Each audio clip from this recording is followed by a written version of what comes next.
Hello viewers, আসসালামু আলাইকুম। আপনারা সবাই কেমন আছেন? আজকে আমরা চলে গেছিলাম কোরিয়ান গ্রাম ঘুরতে। তারপরে আমরা বাসা নেব, সেই জন্য সেই বাসাটা দেখতে। এই যে সামনে গিয়ে একটা বাসা বিক্রয় হবে, এই যে এই বাসাটা, বাট এটা আমরা নেব না, আমরা ভাড়া নিব, সেই জন্য যাচ্ছি। যেতে যেতে একটা কোরিয়ান আজুম্মার দোকান দেখতে পেলাম, সেখানে আমরা দাঁড়ালাম কফি খাওয়ার জন্য। আর এখানে একটা কিউট কুকুর ছানা ছিল। আর কোরিয়ানরা বিশেষ করে কুকুর ছানাদের বেশি ভালোবাসে, আদর করে, যত্ন করে।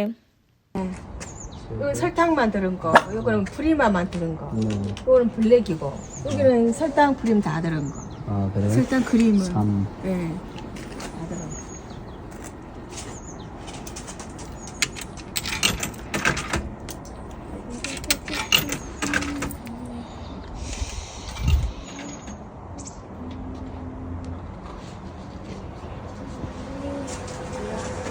এখানে কফি খেয়ে নিলাম। কফি খাওয়ার পরে আমরা আমাদের R15 নিয়ে আবার গ্রামের মধ্যে চলে গেলাম। এই দুই সাইডে গ্রাম, মাঝখান দিয়ে রাস্তা। কোরিয়ান গ্রামের সৌন্দর্য, দেন পরিবেশ অনেক সুন্দর ছিল। কয়েকটা বাসা পেরিয়ে আবার আমরা চলে আসলাম একটা মাঠের মধ্যে। এখানে একটা ফ্যাক্টরি ছিল, এটা মূলত লোহার ফ্যাক্টরি। আর ফ্যাক্টরির আশেপাশে অনেক গাড়ি ছিল, এগুলো মূলত ফ্যাক্টরি কাজেই লাগে। তারপরে আমরা চলে গেলাম আরও একটি গ্রামের মধ্যে।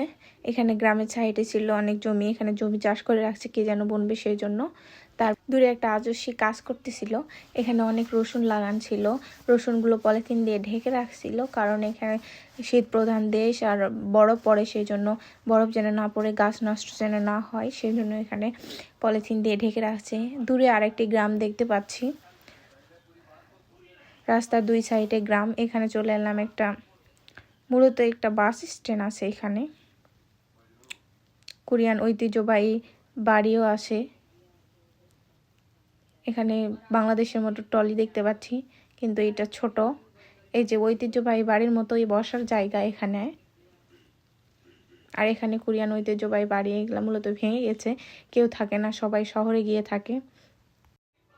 আমরা যেতে যেতে রাস্তার পাশে একটা লেকের মতো দেখতে পেলাম, আর বাংলাদেশে এগুলা খাল বলে। তো আমরা দাঁড়ালাম, দাঁড়িয়ে কিছু ভিডিও করলাম। তো এরপর আমরা নিচে যাব, নিচে যাই কাছ থেকে একটু দেখে আসব। এগুলো মূলত ঠান্ডার কারণে লেকের পানি জমে গেছে, বরফ জমে গেছে।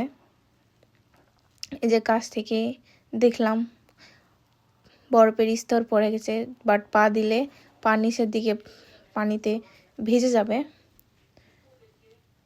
অনেক সুন্দর লাগতেছিল দেখতে।